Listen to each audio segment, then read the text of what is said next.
News Talk 610 AM and 102.1 FM. KVNU. KVNU News Time is 4:05. I'm Bill Walter with this news update brought to you by Cache Valley Pharmacy. A 61-year-old former Logan man is being ordered to face charges of abusing several boys physically and sexually more than 25 years ago. Stephen L. Archuleta has been in the Cache County Jail since a judge issued a warrant for his arrest in May. Court records show Archuleta participated in a preliminary hearing in First District Court Thursday morning. He was charged previously with 2 counts of sodomy on a child, 2 counts of aggravated sexual abuse of a child, 2 counts of object rape of a child, and an additional count of attempted sodomy on a child, all first-degree felonies. Logan City police officers claim they received a delayed report involving the sexual abuse of a child last year. The incidents allegedly occurred between 1991 and 97. A detective interviewed the alleged victim on May 26, 2020. The man disclosed how he began being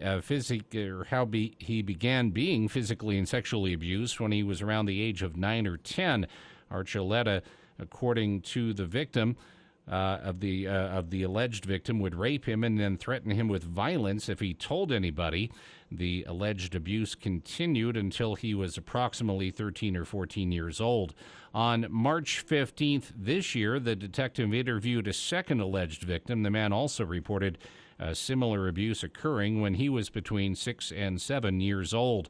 Both alleged victims described how Archuleta and Carol Ricker, a 58-year-old woman, would engage in sexual acts while making them interact with them.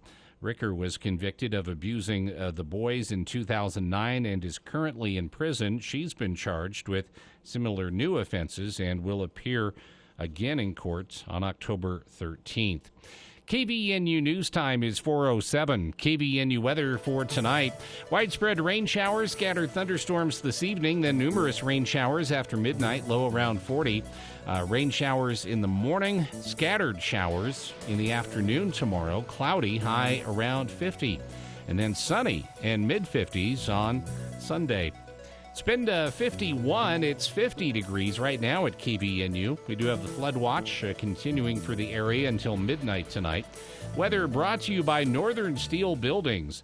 Contact their Cache Valley team to protect what's yours at northernsteelbuilding.com. Value from concept to construction. Call 435-677-7300. This is Phil from Cache Valley Pharmacy. Don't let anyone tell you where you have to go to get your prescriptions. At Cache Valley Pharmacy, we would love to earn your business. Transferring your prescriptions is as easy as one phone call. Cache Valley Pharmacy offers free delivery valley-wide with compounding services and the best prices. We are the choice for prescriptions. Locally owned for 19 years, and we will be here for years to come. Visit CacheValleyPharmacy.com. Cache Valley Pharmacy, your new pharmacy. KVNU News Time is 4:08. Summit County Sheriff's deputies arrested a 58-year-old suspect in a murder following the discovery of a body in Park City. KUTV reports 58-year-old James Ramsbell of Park City was booked into jail on suspicion of first-degree murder and several other charges, according to a press release from the Summit County Sheriff, Justin Martinez. On October 7th at about 6:50 a.m., a woman contacted police stating she had found a body lying in the grass of a Highland Estates home. Police arrived at the scene and confirmed that 50-year-old John Craig of Park City was dead. Later, investigators determined Craig had a single gunshot wound to the chest. Police said they also noticed another man who had exited a nearby home. He was later identified as Ramsdell. Ramsdell had a gunshot wound to his hand and was treated before being taken in for questioning by police. According to police, Craig, the victim, lived in the basement apartment of the home where his body was found. Ramsdell lives in the upper level of the same home. Police said the two had gotten into a fight while drinking during the early morning hours of October 7th. And a judge has sentenced an Illinois woman to 4 days in jail for not moving away while a grizzly bear with 2 cubs got dangerously close to her in Yellowstone National Park. 25-year-old Samantha Daring of Carroll Stream, Illinois, pleaded guilty on Wednesday to willfully remaining, approaching, and photographing wildlife within 100 yards. That's the legal limit for people to approach wolves and bears in Yellowstone, but prosecutors say Daring kept taking photos as the bear got closer than that on May 10th.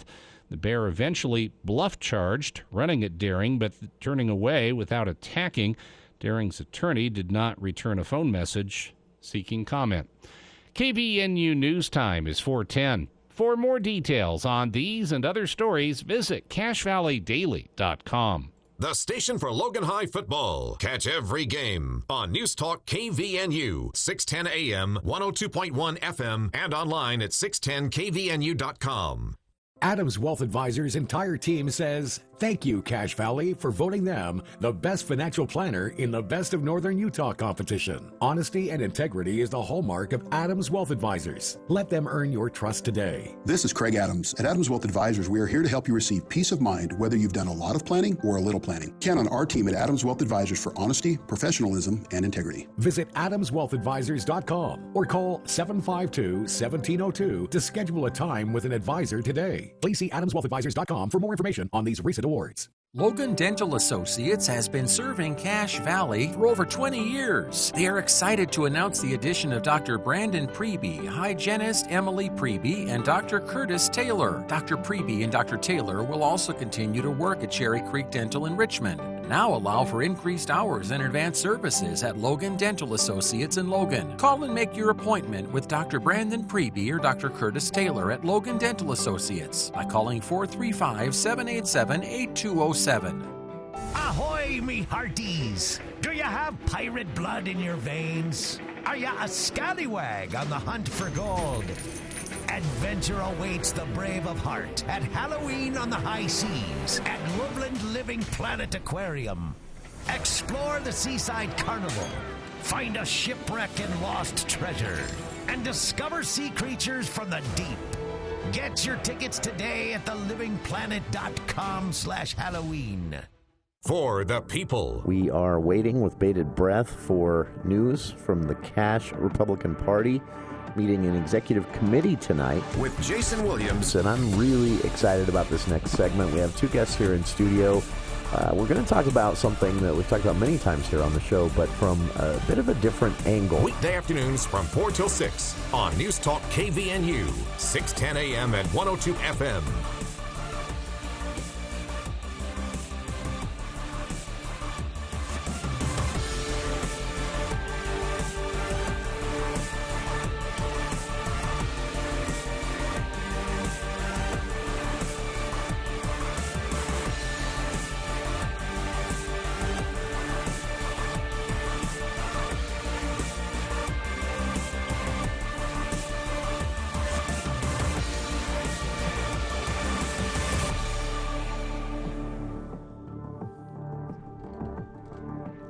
Welcome to KVNU's For the People.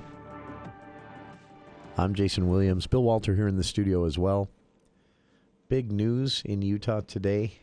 I had intended to go back and clip a few minutes of each president's speech regarding these national monuments in Utah, because it struck me as I didn't get a chance to watch as Biden gave his speech today, but I saw some of the quotes and reactions online afterwards and got a gist for what was said by he and the Secretary of the Interior as they made the announcement today that they were expanding, putting the borders back where Obama put them on the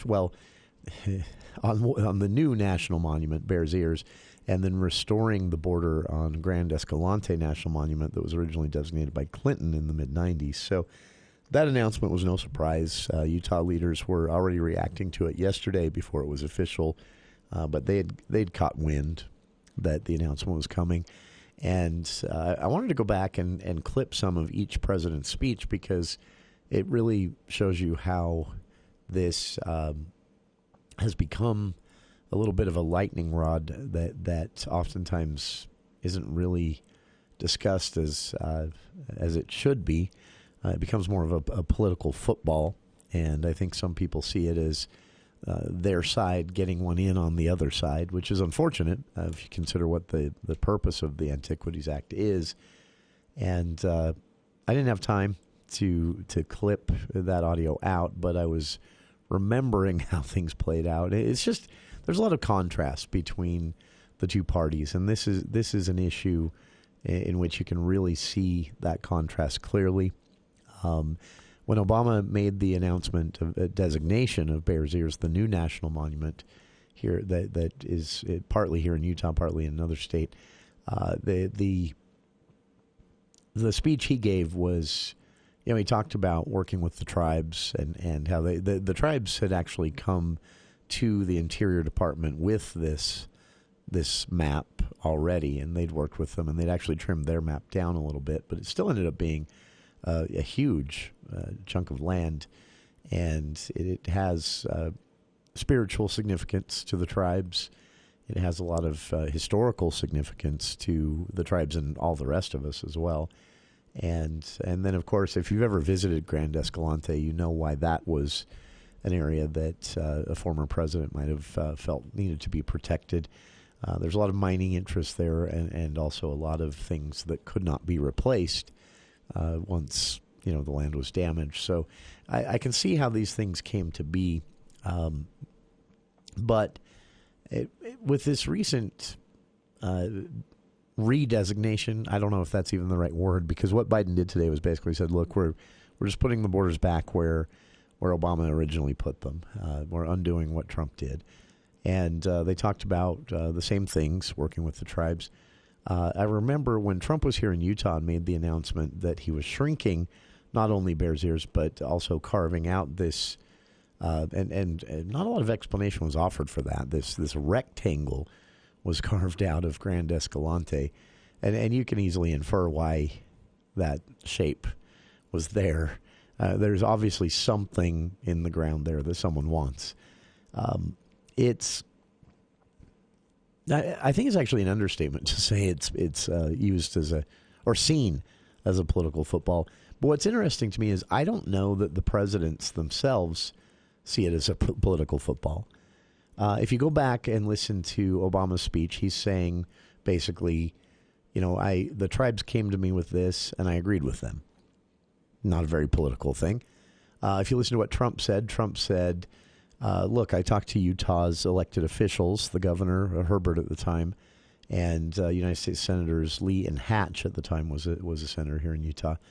And he said, I talked to them, and they said that it was too big and that there were a lot of competing interests for the land, and that a smaller monument would be a better compromise of sorts between, say, ranchers and mining interests. Well, ranchers actually aren't affected by this. They can still graze cattle on national monuments, just a few more hoops they have to jump through for management. But something like mining or excavation of any kind would not be allowed. And that was something that Utah leaders wanted to allow happen. And so they felt that a monument they didn't oppose, but a smaller monument, much smaller, about 85% smaller, was a better idea. The tribes obviously weren't happy with that, and Trump didn't mention the tribes in his speech. Obama talked a lot about the tribes. Trump didn't mention the tribes, but did say that he talked with Utah leaders, and they'd convinced him, specifically Hatch and Lee, had convinced him that this was too big of a national monument and took up, ate up too much land in Utah specifically. And then today, with Biden's announcement, Biden didn't really say anything you wouldn't expect. His Interior Secretary, Deb Haaland, she talked a lot about the tribes again. And so it was striking to me that you hear, I heard some pundits, commentators, even a couple of elected officials, both for and against this announcement today, or this decision announced today by the Biden administration. And everyone's saying, it's just too bad it's become a political football. I think it might be for a lot of people, but I don't necessarily think it's a political football for the presidents who have made the decisions. For Obama, for Trump, for Biden, obviously they have a difference of opinion on who they should be listening to the most, and how land preservation should factor in to the size of a national monument. So they have differences there. But if you listen to each president, 3 presidents talking about these national monuments, they're all saying, look, people came to me, I listened to their argument and agreed with it. And so for the presidents, I don't think it's necessarily a political thing, but for a lot of partisan actors, pundits, obviously, it's, for the pundits in general, if they can spin something as a horse race or a political fight, that gets more eyeballs and ears. So it's more fun for them that way. And obviously for a lot of voters, this is seen as a political football. People were enraged. In fact, Clinton's designation of the Grand Escalante National Monument in the mid-'90s, it actually, you can attribute a lot of changes in Utah politics to that very decision. The Utah was already trending very red at the time, but it was Bill Orton was a Democrat elected to Congress, and not in a close race like we saw with Ben McAdams and Jim Matheson's last race that he won, at least in District 4, the new district. Orton's race wasn't close. The legislature was more of it wasn't a purple legislature, but it was a little bit more of a 60-40 mix, kind of matched more closely the voter registration data that we have that shows the state's about 60% Republican. Well, actually, no. It shows that it's about a 60-40 split on registered Republicans and Democrats, and then this huge chunk of unaffiliated people that probably fall into really the same split if you could poll them. And that started to change after Grand Escalante was designated. You saw the numbers of Democrats in the legislature now cut down to, they still make up just over a third of the Utah State Senate, but in the House, I think it's about 15% of the House are Democrats, and that's after 20 years, about half of the number they had 20 years ago. So this is political for a lot of people, and it's perceived as political. But again, I don't know that the presidents, whether you're talking Obama, Trump, or Biden, I don't know that is why they did what they did. Regardless of which ones you agree with or don't agree with, I think all of them, again, felt like the people had come to them with a decision that a president has the privilege of making solely with the Antiquities Act. And they'd made an argument, and the argument had convinced them that they agreed or disagreed, depending on who was talking to them. And they obviously, again, have differences on who should be listened to, who should have the loudest voice. Again, today, the Secretary of Interior mentioned several times that this restoration of the borders designated by Obama that Trump had moved, that was the tribes had come to them and said, we went to the Obama administration with this original map for a reason, and we would like those boundaries restored. And they chose to listen. Trump chose to listen to others. But again, I fail to see, at least from their own words and written statements on these decisions, again, whether you're talking Obama, Trump, or Biden, I really fail to see anything overtly political about these decisions. And I mean the type of politics that I think a lot of people see here, which is, my side got one in on the other one. I don't see that from the president, from the men who made these decisions in these specific cases. I don't see the overt politics. I don't see it as just a chance to get one in on the other side. But that's how it plays out. That's how it's talked about. And that's probably how it will be reacted to. There is, so far, no direct promise of a lawsuit from Utah's leaders, or the Attorney General's office hasn't been asked to mount one or enjoin one. But Governor Cox said he would be open to one if one popped up. It's unlikely to prevail. The Antiquities Act, really, if you want to stop this, if you want to make sure that a future Republican president doesn't, shrink an existing national monument down so small that it barely exists, if you want to make sure a future Democratic president doesn't designate a monument that's just gigantic and something that meets the interests of just environmentalists, no one else. Not saying that's the case with Bears Ears. That was again an indigenous people-driven effort. That monument, but if you want to ensure these things don't happen, Congress is going to have to get off its butt and do its job, because the problem here isn't politics. It isn't one president trying to get one over on the previous or the next.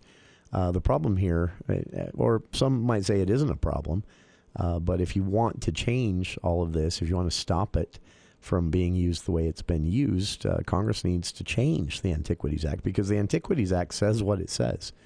It says presidents can do this.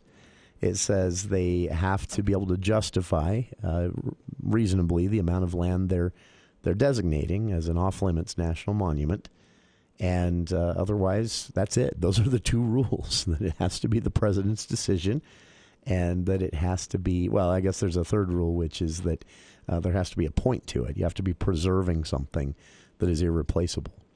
So if Congress doesn't like that, the reason I say this, you're going to hear a lot from elected officials. You heard a lot when Trump moved the boundaries, when he shrunk the national monument designated by Obama. Everyone on the left side of the aisle made a lot of noise about that, understandably. Today, and the rest of the weekend, you're going to hear a lot of noise from Utah state lawmakers and United States senators and congressional representatives in the United States House from here in Utah. And they're all going to have a lot to say. But again, it comes down to the same thing. If you don't like this, specifically speaking, I guess, to our members of Congress, Congressman Blake Moore, John Curtis, Burgess Owens, Chris Stewart, if they really don't like this, get a bill going. And that's what bothers me about this.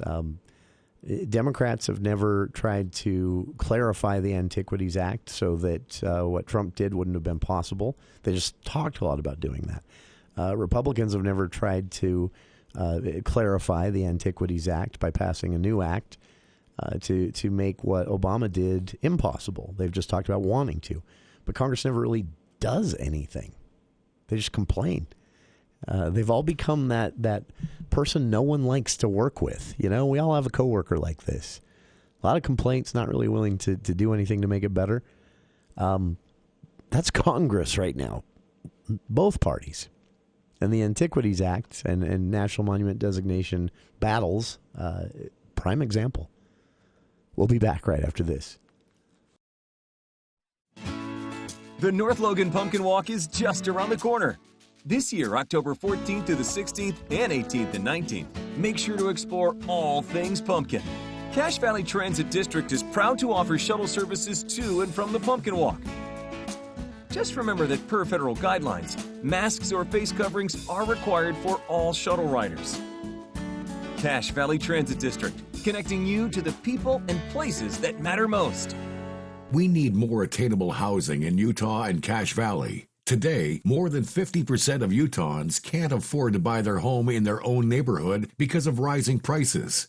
Where does that put our first-time homebuyers, our children and grandchildren? Proposition 1 will help bring much-needed attainable housing to Providence and to Cache Valley. Vote for Proposition 1. Paid for by Complete Vineyard for Providence. Senior Moments, sponsored by the Empowering Seniors Group on News Talk KVNU. My name is Bruce Lee. I am here with my co-host Sid Roeder. We're here for another fun show. This radio show is sponsored by the Empowering Seniors Group, which is a group of professionals that has dedicated their time and efforts to provide information that is hopefully useful to seniors, their family members, caretakers, and really anybody who's interested. Senior Moments, every Saturday morning at 7:30, right here on News Talk KVNU.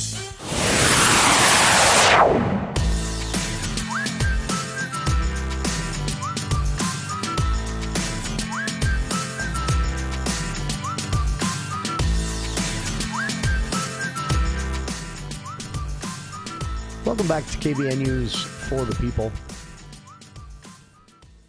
We had a great conversation yesterday with the CEO of Visionary Homes. They're at the center of an ongoing development and current sort of political battle over the future of this development and housing policy in general in Providence. We talked about that. The at the center of this is something that Providence residents will see on their ballot as Prop 1, and it's a proposition that's basically saying, look, the decision that the city has made, we want to stand by. The opposition to Prop 1 is saying, we don't like this decision that the city has made, and so we want to blow up this plan, go back to the drawing board and something else. What it really comes down to, and both sides have made it clear on this, with this development, with this specific development, but again, kind of gets to housing policy in general. Cities are between a rock and a hard place right now. The state legislature is saying high-density housing is unavoidable unless you want to start kicking people out when they turn 18. Population's expected to double, and high-density housing is the only thing that will provide an option for a future of people being able to live where they were born. So the state is saying, do it. You've got 5 years. I don't know if they put an actual 5-year timestamp on it, but that was in the discussion at the legislative level when this mandate was sort of put on cities. That was the general discussion of 5 years. You've got 5 years to come up with a master plan, some kind. So Providence, other cities have all done sort of their own thing. A lot of other cities. Providence came up with something. Well, they didn't come up with it, but they adopted something called a life cycle zoning, and it allows for mixed density and things like that. So when it comes to Prop 1, you've got one side which is basically saying, look, this is the decision the city made, our elected officials in the city, and they're moving ahead with that plan. On the other side, you've got people saying, no, there should only be single-family dwellings and subdivisions. No high-density housing here. But I do think it goes further. I think that a lot of this opposition at times is to high-density housing in general, which is just not realistic. Every city is going to have to find a space for somewhere. So that's just a reality we're all going to have to wrap our heads around, as much as we don't like it, or don't like the changes we see happening around us. It's going to happen. So this conversation yesterday, if you missed it, you can find it on our podcast at Podcastics. You can also listen to it online in the on-demand section. But I wanted to throw this out because, as is the case with Providence politics, people oftentimes just make things up. And there is a claim going around since our interview yesterday that the developers at the center of this, who were our guests yesterday, quote, called in all their favors to be on the show. That is just simply false. I reached out to them because they are the developers at the center of this project, and asked them to come in and explain what it is they're building, what it is the city has asked them to build or authorized them to build, and they did exactly that. No favors were cashed in. But in the interest of fairness, and this is also one of my frustrations with Providence politics, I have reached out, and I'll do so again here on our show. I would love for someone to come on and represent the no on Prop 1 side. The problem is, and this is a problem we've run into again and again and again, no one wants to put their name on it. So if anyone out there is willing to put their name on it and come on and make the case, that's what this show is about, presenting all sides. But again, so far, my invitations have not been taken advantage of. But if you know anyone, if you yourself are a Providence resident and you're opposed to Prop 1, we would love to present the other side of this issue. We just need someone who will go on air and put their name on it. If you know anyone, if you yourself might be interested, the invitation stands.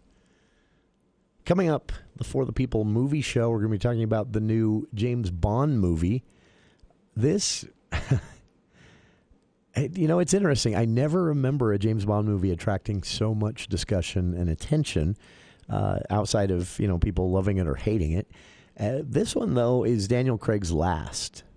And there's a lot of speculation on where the future of the Bond character goes. Obviously, there are going to be more Bond movies, but everyone's speculating that I've read it all. They'll kill Bond off.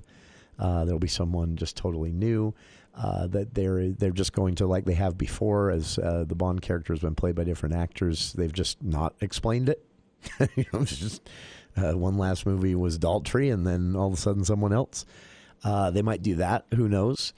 But now that people have gotten a chance to see this movie, well, I won't say any more, but Andy has let me know that there are probably going to be some surprises for everyone on the show today. No spoilers. We're careful about that, but that's coming up at 5 o'clock. More of Hour 1 of today's show and the headlines from around the state after these headlines from here in northern Utah with Cache Valley Daily, KVNU's Bill Walter. And I also dabble in a little bit of Cache Valley Daily. Thank you, Jason. KVNU News Time is 4:35, and the news brought to you by Mount Logan Laundry. She's known as Utah's rodeo photographer. Amanda Dilworth was a guest on KVNU's For the People program earlier this week and talked about how she got started and transitioned into a PRCA photographer. I've been in business almost 15 years now, and when the demand for what I do kind of pushed me into Utah, I just started building quite a bit of rodeo family, I guess you could call it, in the state of Utah. I've had the Utah State High School Rodeo Association state finals for the last, I think, 5 or 6 years.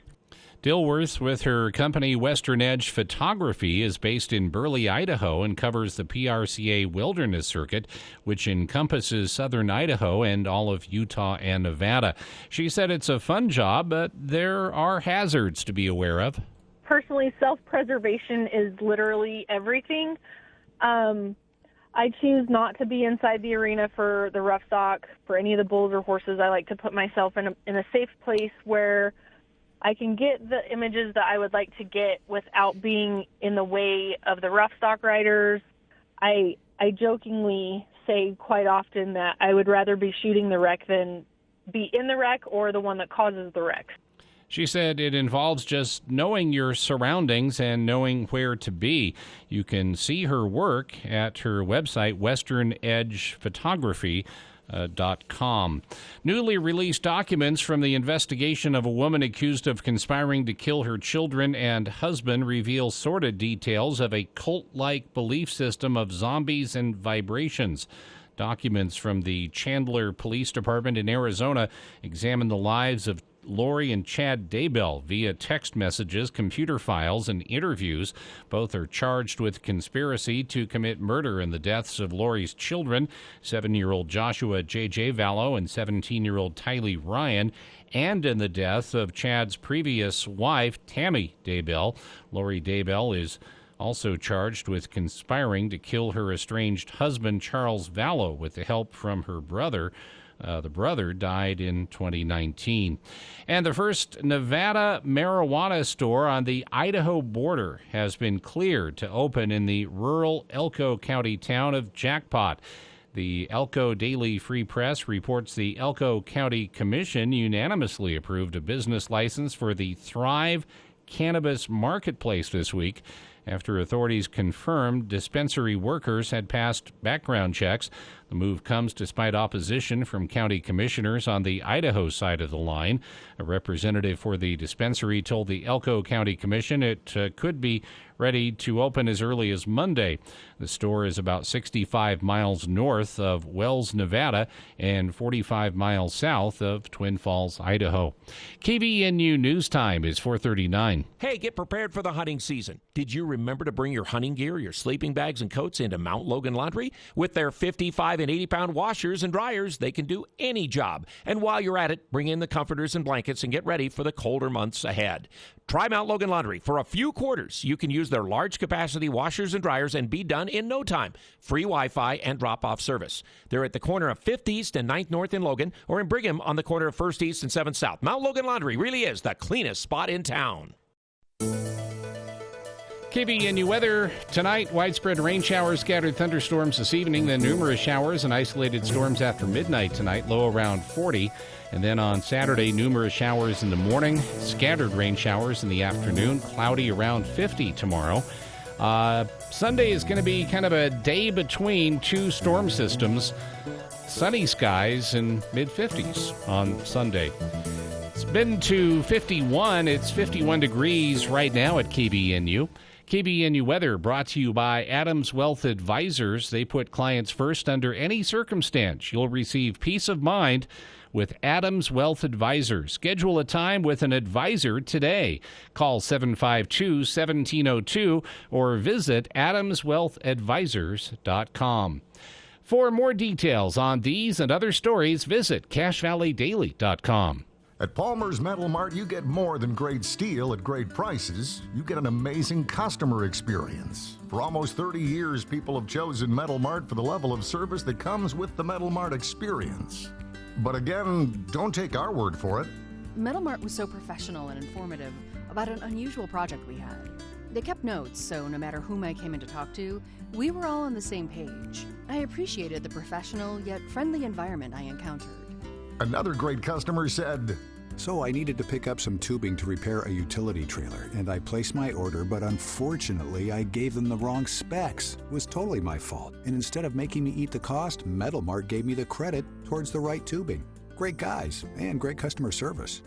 Come experience the great service and selection at Palmer's Metal Mart, everyone's metal store, with locations in Lehigh and Logan. Metal Mart's team is ready to serve. So if you need metal, get to Palmer's Metal Mart. See you soon.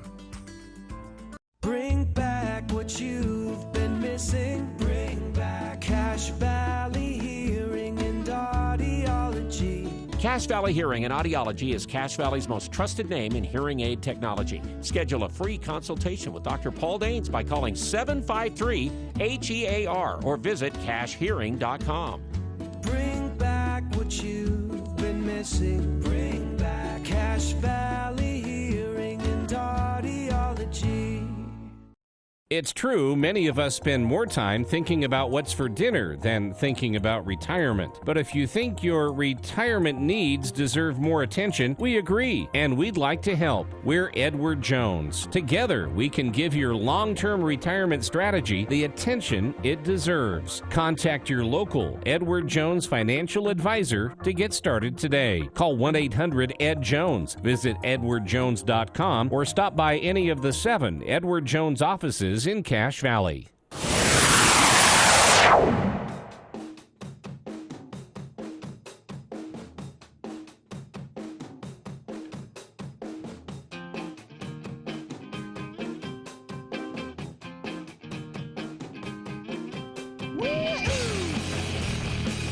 Welcome back to KVNU's For the People. I don't know what this says about politics in Cache Valley in general, as opposed to maybe our neighbors to the north, but if you haven't seen it, check out CacheValleyDaily.com's Rod Bohm's story on the Preston City Council election. So we have, and I don't mean this as a criticism of either area, but as a contrast, we have at the south end of Cache Valley, Hiram City canceled their election because they had the exact number of people file for office as they had open seats. So basically, they can't officially, be reconfirmed as incumbents or newbies even until the election date has come and all of that. But it's at this point they're just going to be in office because they filed. And again, many of them are incumbents, and this happens before, and it's not a criticism of Hiram. In fact, some have argued with me before that when this happens, it means everything's going great. I'm skeptical of that mindset. I don't think that's what it is. There's always room for improvement. There's always something that has someone mad. I just think sometimes when it comes to municipal office, it doesn't attract a lot of folks sometimes, and maybe there is some truth to the notion that things are going great. If not going great, they're going well enough. No one's really upset about anything because nothing gets people involved in politics more than disliking some decision that's been made or some plan. Back to Providence we were talking about. This Prop 1 is an issue over people not liking the changes they're seeing around them. There's a group of Providence residents that are outright opposed to high density.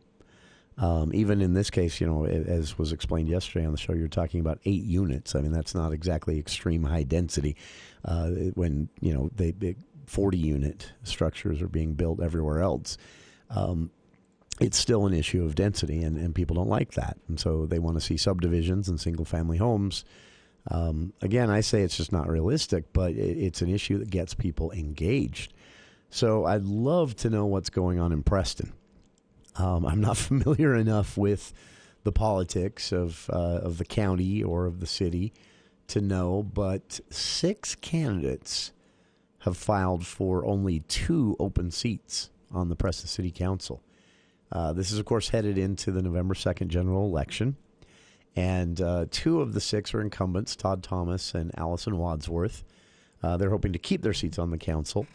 And the names of others, Bradley Wall, Sandra Hubbard, they've already served on the council, so this will be a coming back kind of thing. Chris Larson and Steve Coleman are completely new to the scene and have filed to run. But I don't follow Preston politics closely, and there's always sort of an inside local angle to a lot of this. But 6 candidates filing for 2 open seats, I would really, if anyone knows the story, if there is some sort of controversial debate or a decision the city has made that has people riled up, I would love to know what it is behind this. Maybe it's not anything controversial. Maybe it's just engaged citizens. And you just had a lot of people interested in serving, because that happens sometimes. It's not always people being mad about something, though that's generally what gets people involved. It can also be just, that you have a bunch of people that feel like they have something to contribute, and so they file to run. But 6 candidates for 2 open seats, that's great. I'm happy to see the challengers we do have throughout the valley. Most races have at least a decision for voters to make. And I think that's always good, no matter how much of a long shot someone. You hear this all the time. Oh, so and so's a long shot. It doesn't matter. It's good to be challenged. No incumbent should just walk back into office. No new person to the scene, someone who's never been in office before, should just step into that role without a challenge. We've seen it happen before in county elections. We've seen it in municipal elections.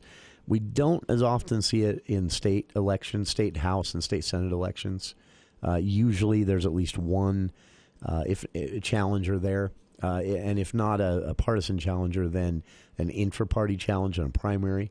And I think that's really, really healthy. People should always have to make the case to be in office. And there's kind of a tension between that. I mentioned this a few times during our candidate forum Wednesday night with Logan City candidates. I thanked all the candidates for filing, because it's not easy. It's time consuming. You're putting yourself out there in the spotlight. You're going to be criticized. You're going to be loved. You're going to be hated. You're going, in this day and age, you're going to get nasty Facebook comments.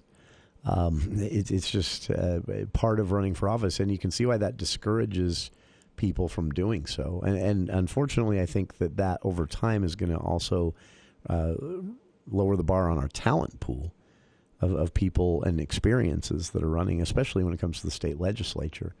I think that's how we ended up with a legislature that's 75% real estate background, and the rest of them are attorneys. I'm not kidding.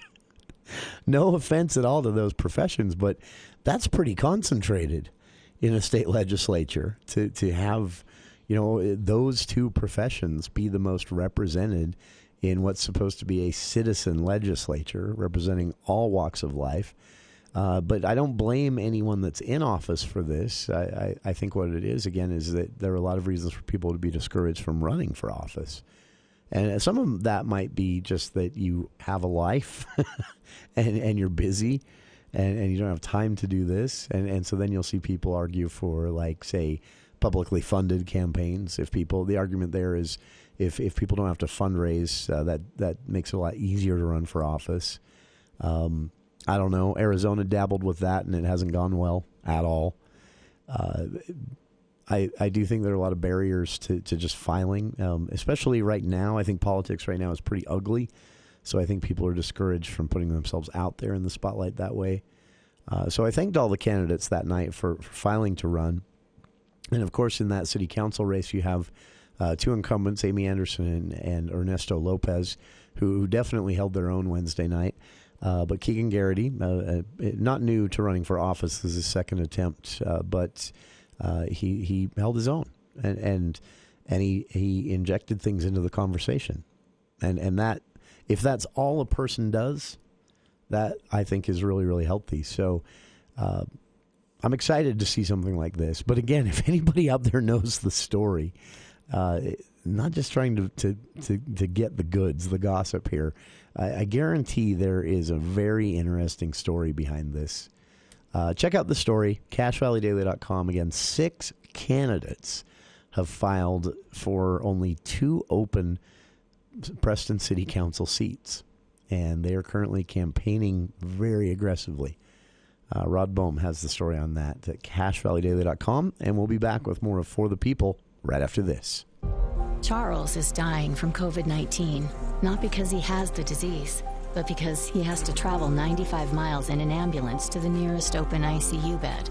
Yes, his local ICU was just minutes away, but it's full of COVID patients, nearly all of whom haven't been vaccinated.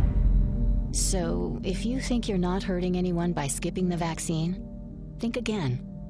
Please, get vaccinated. Find a location at coronavirus.utah.gov. The American Festival Chorus and Orchestra is celebrating 14 years of making music together. And as a special tribute, we're bringing you some of our and your all-time favorite music. Join us for an evening of new beginnings and listen to some of the choir's most loved choral and orchestral pieces with special guest Kurt Bester, the Cash Children's Choir, and the Westminster Bell Choir. Saturday, October 9th at 7:30. The American Festival Chorus and Orchestra is back with a full season of great performances in the Danes Concert Hall. Purchase tickets to the October 9th performance with Kurt Bester, the Cash Children's Choir, and the Westminster Bell Choir online at AmericanFestivalChorus.org. Hi, this is Drew Allen with Allen Mortuaries. Over the years, thousands of families have planned ahead with Allen Mortuaries. Planning ahead helps you make informed and thoughtful decisions. It also spares your family the stress of making these decisions under the pressure of time and strong emotions. Allen Mortuaries' secure pre-need trust plan can save you nearly 40% versus other plans. Keep it simple, safe, and secure. Go with the proven choice, Allen Mortuaries. Voted best funeral home in Cache Valley in northern Utah. Allen Mortuaries. Then, now, always. If you think it's expensive to hire a professional, just wait until you hire an amateur. Why the heck is the roof leaking? Larry, you said you got it fixed. I thought it was fixed, Donna. Everything was fine until it started raining. Larry, that's the point of fixing the roof, is so we can actually live here when it's stormy outside. This is David with Roof Rescue. Our experienced roofing team is tried and true and will fix your roof guaranteed. Visit roofrescueusa.com to schedule your free roof inspection. Roof Rescue, providing watertight peace of mind. The Event Center is now taking reservations for your holiday parties, receptions, and events. The Event Center on 2nd East behind the mall can take care of every detail. Any group size 50 to 500 plus. The Event Center handles it all, including catering, PA and sound system, live music, even a DJ. Call to reserve the date for your company party, holiday party, or reception. Enjoy the indoor room with options of outdoor patio and fire pits. Call 435-363-3699. You can even stop by to take the tour. The Event Center on 2nd East behind the mall. 435-363-3699.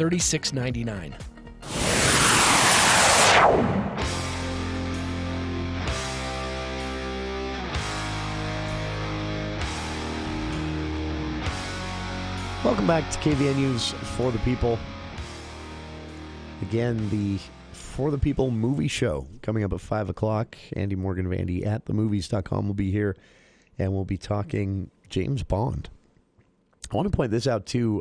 The latest Marvel movie still in theaters. I was surprised to learn that. It's been about a month and a half, but there just isn't a lot coming out right now. James Bond new this week, but that's really it, at least as far as worth mentioning. And that's about to change. So if you're behind on movies, I was thinking about this a lot today, Bill, with the weather the way it is. I thought, there's a few that I meant to see. I've had a lot of friends tell me that I would like that Ryan Reynolds Free Guy comedy. It's a rom-com, and I'm not a huge Ryan Reynolds fan unless it's Deadpool, which he's hilarious in.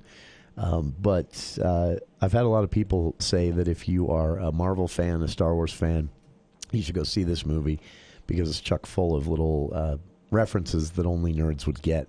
So I'm curious. So all the nerds would just be laughing their heads off, and everybody else is. Yeah, that's. I don't get it. Yeah, so I might check that one out. Definitely, I haven't seen it yet, but the new Marvel movie has a really long title, and no one knew it was a Marvel movie.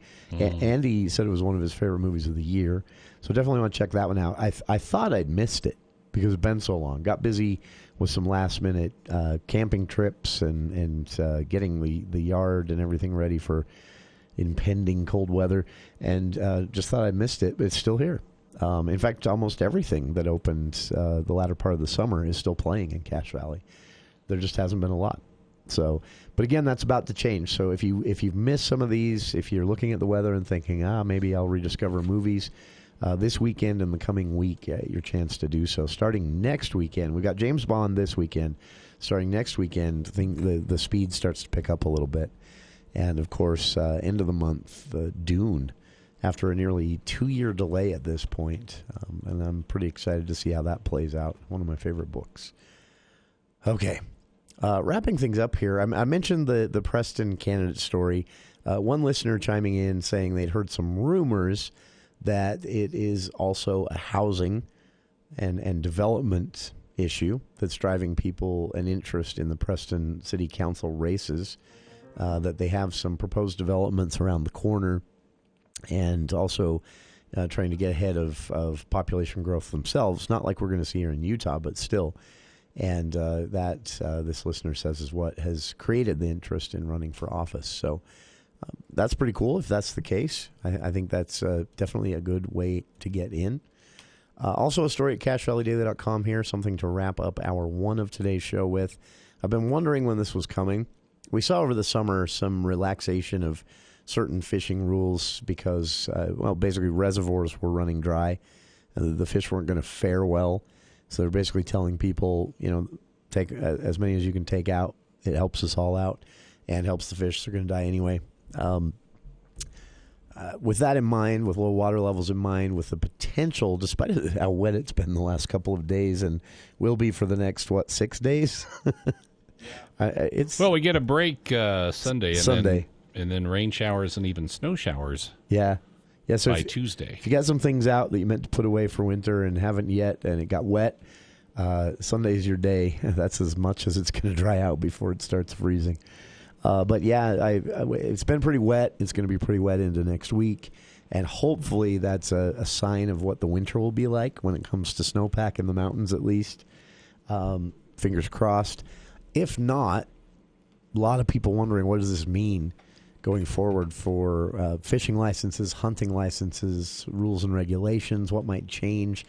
And the Utah Wildlife Board giving us a little hint of that today. They approved a few changes to fishing resolutions and lifetime hunting regulations for the coming basically 12 months. So these fishing regulation changes obviously would apply to next year's season. And no offense to ice fishermen, but you don't count. That's cheating, in my opinion. Oh, I'm going to get lit up now. I think you and I both have common friends that love ice fishing. Oh, I do, but I still say it's cheating. Honestly, it just looks cold to me. It looks cold. It to me, it makes absolutely no sense to go set up a tent, heat the tent on ice. Yeah, not a good combination. You just. But also, you're dropping a line in a hole and waiting. That's not fishing. And freezing. It's not fishing. These new changes are posted at CacheValleyDaily.com. The board basically removed regulations on the 2-fish limit at Bear Lake for cutthroat trout and cutthroat other fish with cutthroat markings. That's a pretty big change, and they're extending the fishing closure at New Willard Bay Pond until September 1st, 2022. So a little relaxation on these. There are going to be more hunting permits in 2022. Also a part of this announcement today. How many more, though? Well, they still need to see what this winter looks like. Check it out. It's a lengthy story with some great detail on conservation permit changes and more at CacheValleyDaily.com. Utah Wildlife Board approves fishing regulation and hunting regulation changes for the rest of 2021. The movie show